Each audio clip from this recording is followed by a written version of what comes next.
What's up, everybody? Welcome to this live edition of Breaking the Huddle, brought to you by Dr. Pepper. It is the official drink of Fansville. I'm Joel Klatt. This is the live college football playoff reaction show. We've got our four teams and lots to get into. Man, I can't believe that I've come full circle on this, but certainly changed my mind about the size of the playoff. I'm going to get into that, hopefully, in some detail in a little bit. But first, let's jump right into it. Here are the four teams, folks. The college football playoff is kind of what we expected. That would be my first observation. Late last night, after all the games happened, I tweeted out, listen, I fully expect Ohio State to move to 3, Notre Dame to fall to 4. A lot of us speculated during the course of this week, even before the conference championship games, that this is what we were going to get if the favorites held serve in the championship games. So Alabama at 11-0 is the number one team in the country. That was a great game, by the way, the SEC championship game. Florida gave a lot of fight, in particular on the offensive side.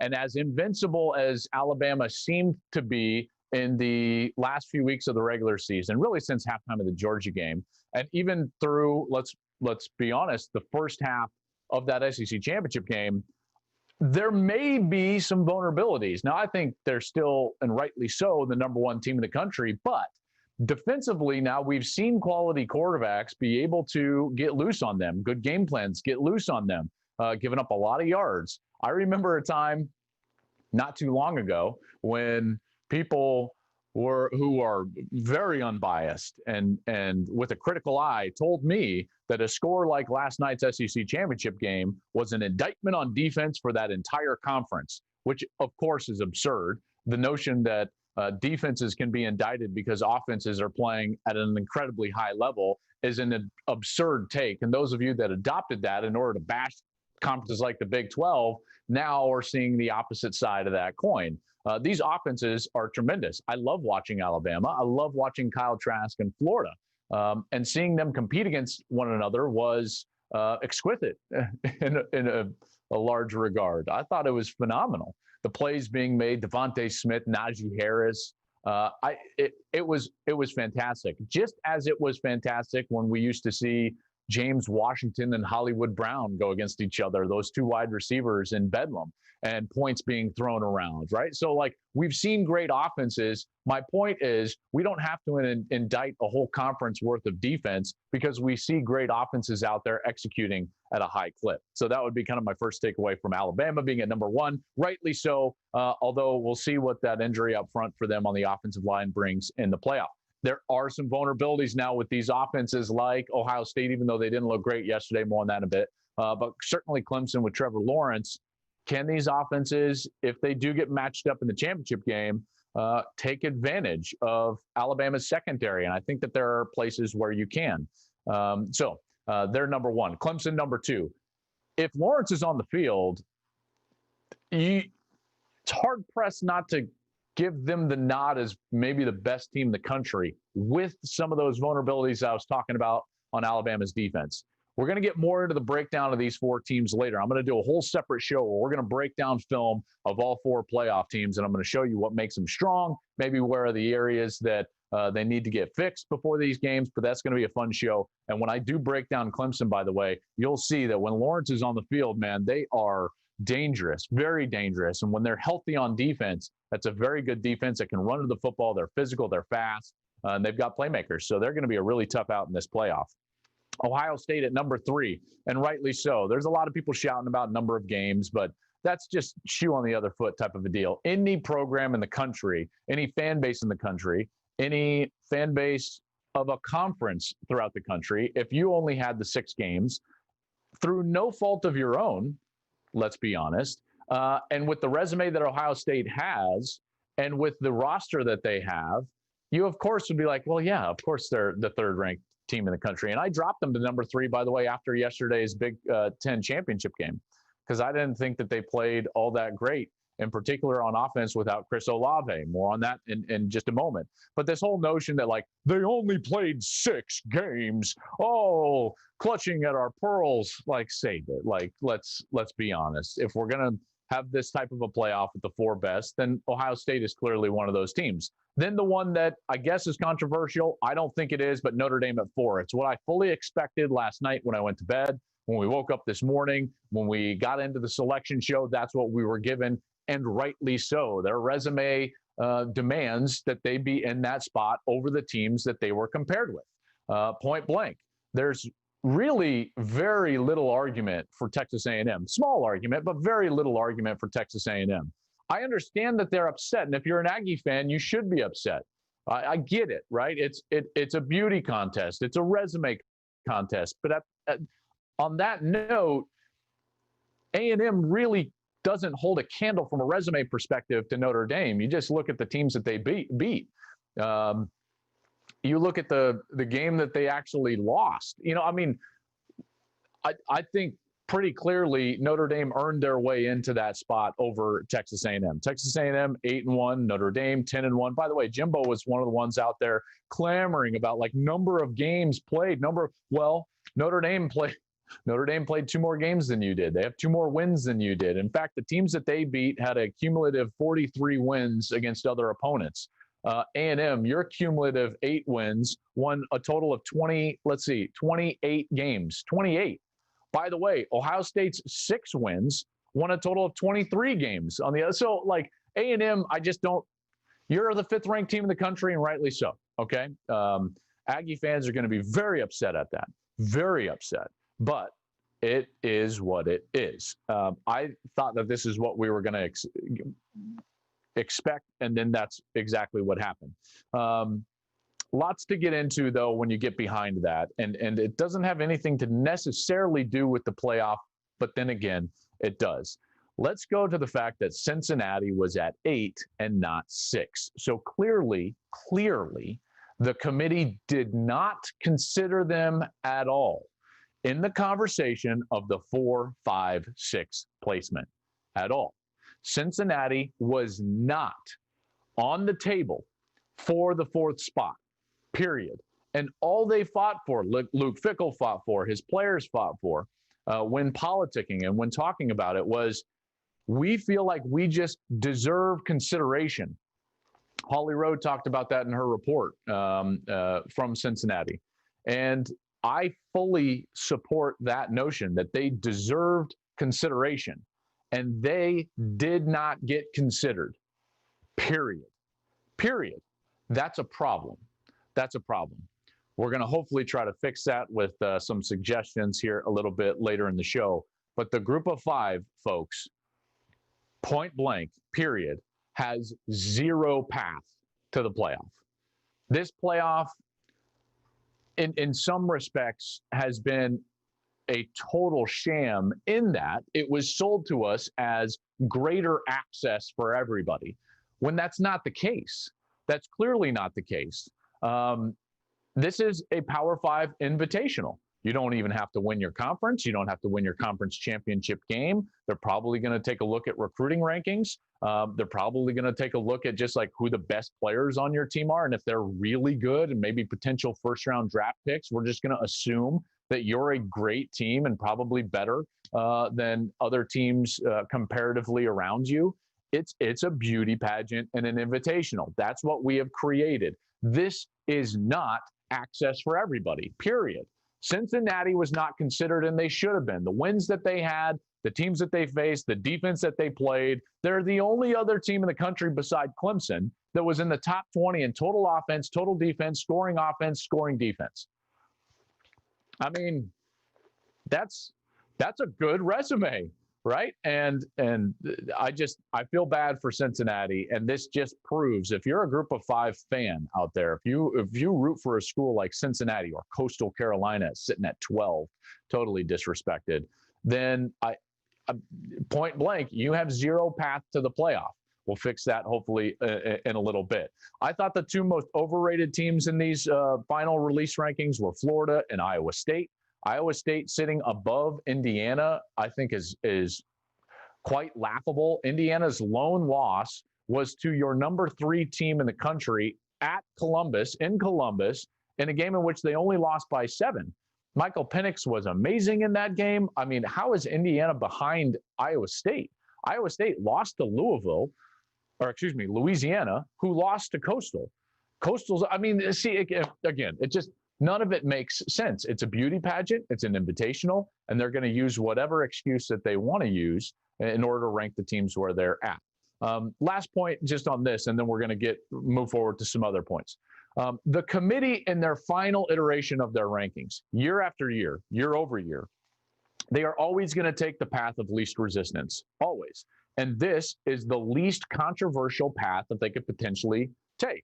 The most controversial would have been actually considering Cincinnati, honoring what they did on the field, and including them in the playoff. I have long believed that we should have made a prerequisite for the playoff that you have to win your conference to go. People say, like, well, that's stupid because there are teams that are way better than conference champions that finish second in your conference. That's fine. I'm fine with that because I'm not charged with trying to find the 4 best teams. I think that notion is absolutely ridiculous. I'm charged with trying to find the best team, okay? And so for me, putting champions together and then letting them play is the way to not only reward championships, but find the best team in the country. I don't need rematches to see who the best team in the country is. I've gotten 60 minutes of that game. If we get Notre Dame Clemson for a 3rd time, I don't think that behooves anybody in college football. And the odds makers would suggest that we're not going to see that, by the way, with Bama being about a 17.5-point favorite right now over Notre Dame in that Rose Bowl game, which we played in Dallas. Gosh, there's so much to get into. I don't even know if I'll get to that. Okay, next point. Folks, if you live on the West Coast and you're a fan of a Pac-12 team, I know that your team is important to you. And you love to watch them play. Heck, I went to Colorado. I love to watch Colorado play. I mean, what a meaningful season for Carl Durrell. Jonathan Smith at Oregon State. They laid down some good building blocks. Utah got young players experience and a lot of freshmen in key spots, and they could have a run here in the next couple of years. USC was able to solidify themselves from a recruiting perspective in Southern California. Oregon kept their coach. There's a lot of things that happened in the Pac-12. Guess what I did not hear talked about today on the selection show for the first hour and a half, maybe even the entire show? Not one syllable said about the Pac-12. Right now, currently, as it relates to the college football playoff, the Pac-12 is irrelevant. It's irrelevant. I'm not suggesting that the effort and the programs are irrelevant on the West Coast, but this conference has rendered itself irrelevant. That's what happens when you allow a 2-loss team to backdoor their way into a conference championship game, and then they actually win said conference championship game. The policies and decisions that were made within the Pac-12 conference over the last couple of years have rendered it irrelevant. They've minimized their revenue and exposure and largely decimated their reputation and their relevance throughout college football. That's a problem. Now, Oregon retained Mario Cristobal. He's recruiting at a high level. USC has a pretty good recruiting class. We'll see if it's trending in the right direction, which it might be. I think Utah, by the way, is going to have a heck of a football team moving forward. So hopefully for that conference and for football fans on the West Coast, we'll see the Pac-12 be more relevant than they are this year when it comes to the college football playoff discussion. But right now, completely irrelevant. The American Conference and the Sun Belt Conference were massively more relevant this year than the Pac-12, period. And by the way, that's not just an indictment on the football out west. I don't think it's actually an indictment at all. It's an indictment on the leadership. It's an indictment on the decisions that were made in the late season that we got from the Pac-12. Okay, now let's get to the biggest point that I have to make today. After this season, and I know it's hard to develop like overarching ideas or sentiments or hardcore philosophy about our sport in a COVID year, and I understand that. I fully understand that. However, when we began the year with conferences playing only within conferences, the inability to compare outside of conference, with some teams playing 10 or 11 games, other teams playing less than that, some teams losing games, other teams not losing games. I thought that this year of any was going to be the year where I'm like, okay, if we get a team like a Cincinnati, who, by the way, has won a ton of football games over the last couple of years, have established itself as a great program. If we get a Cincinnati type that can run the table, win their conference, and play solidly, I think we've got a shot to get a group of 5 team in the playoff. I genuinely believed that. And partly because, like a sucker, I believed the college football playoff and its objective to have access for everybody. That was a lie. Okay? Whether they intended that or not, right? In practice, that has turned out to be completely false. All right? I'm not trying to indict any individual, but this system and the unintended consequences of having just the 4 best versus the 4 most deserving have given us an invitational. That's what it is. It's problematic. And it's problematic not for the competitiveness of the actual playoff or the fairness to said teams, but it's actually a problem because of what's happening throughout college football. And I'll explain that here in a moment.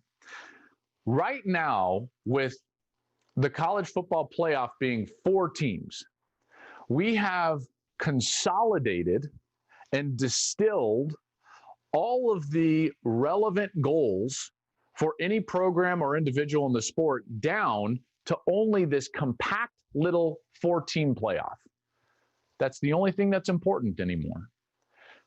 If you take a step back and just kind of remove yourself and go to a 30,000-foot view, you will remember a time in college football when division championships meant a lot to programs. You could recruit off of division championships. You could recruit off of a rivalry win. You could recruit off of certainly a conference championship. In fact, conference championships were like crown jewels, man. I mean, that was one of the first things all these programs would talk about when they got their teams together was, we want to win our conference. You never hear that anymore. Why? We've consolidated all the goals and importance in the entire sport into the college football playoff.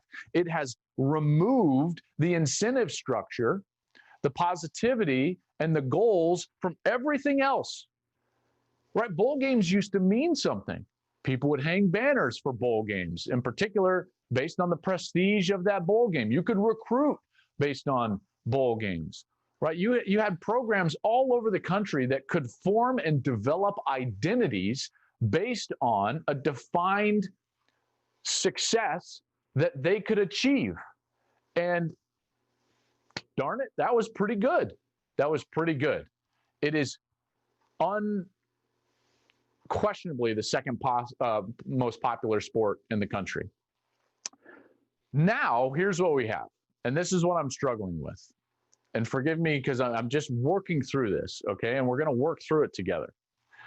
Because we've consolidated anything that even resembles importance or purpose or goals into these 4 spots for the college football playoff, what we've done is that we have created a massive gap between the schools that can get there and the schools that can't. And it's just going to continue. Do you know how I know it's just going to continue? There are 6 programs in America. This is the 7th playoff, by the way. So in the previous 6 playoffs, there are only 6 programs in America that have won football games in the playoff, that have just won a playoff game, okay? Those schools are Alabama, Clemson, Notre Dame, LSU, Georgia, and Oregon. Those are the 6 schools that have won a playoff game. Oregon all the way back, remember, in the first playoff when Mariota beat Florida State and Jameis Winston, then they went on to play Ohio State in that national championship game. Those are the 6. If you go to the recruiting rankings for 2021, and we just had early signing day, so these are pretty firm. These are pretty set, right? Guess who the top 6 schools are in the recruiting rankings for 2021? Alabama, Clemson, Ohio State, LSU, Georgia, and Oregon. It's the same 6 schools. We're just going to continue to get a perpetual cycle of the same exact schools on top of it. And when we see that, Bama and Clemson have been to 6 playoffs out of the 7. This is going to be Ohio State's 4th playoff. We have just jammed everything that is important about college football right to the top. You look at Ohio State and Alabama's recruiting class. 11 of the 35 five-star players in the country are going to those two programs. So how do we fix that, right? Well, we fix that not by just saying, oh, man, A&M got screwed. We need 6 teams in the playoff. See, that doesn't fix anything because we're still going to have that massive gap between the top of college football and everybody else. I don't think 8 does it, right? It's not about 8. You know what it's about? Expanding the importance of college football to more teams in the sport. It's not about fairness of who gets in, and it's not about the competitiveness of those games anymore. And I know I've argued all of that. By the way, it's probably not about the watered down regular season or the, what we would have in terms of the lack of importance of regular season games if we expand. It's not even about that anymore. It's about the fact that if we expand to 16 teams, now, all of a sudden, you can have an identity if you're the Iowa Hawkeyes or the Iowa State Cyclones or Coastal Carolina or Cincinnati or BYU or Utah in a given year or Colorado in a given year. All of these teams now, they can go out there and they can recruit at least in practice or in theory on the same level of the teams that are the teams now that can go out and recruit and say, well, you can go to the playoff here. See, when you go out there now as a coach and recruit, and you say, hey, well, we can go to the playoff. Recruits are like, I'm sorry, are you one of those like 6 or 7 schools? By the way, Oklahoma finished 7th in the recruiting rankings, probably going to jump up. They've been to 3 playoffs, right? So like they're right in that core group of teams that get included in this. What I'm trying to tell you is that for the long-term health of the sport, what we have to do is expand the playoff because that's the only thing that matters. It's the only thing that matters. And we need to allow it to matter for more teams. That's it. That's it. All right. I'm not telling you that the 16th ranked team deserves a shot at a national championship. I'm not telling you that some year they're going to win the national championship. I'm not telling you that anyone outside of the top 4 or 5 schools will ever win a national championship. But what I am telling you is that we cannot strip the importance of college football away from everyone but the top few schools. We can't do that. So that's why I have now completely flipped. I used to be a guy that would argue that we need to maintain the importance of the regular season, and that's how we do it. And I've completely flipped. And it's not just expanding by 2, and it's not expanding to 8. We need to expand to 16. And we need to do that quickly. And we need to do it quickly for the long-term health of the sport. One other factor that I would say, or talk about really quickly, will it happen? It might. It might. Now, I don't know if it'll go to 16. I think it should, and I'll be arguing for that. I'm going to use any platform or pulpit that I have in this sport in order to argue for the health of the sport moving forward to get to 16. Okay?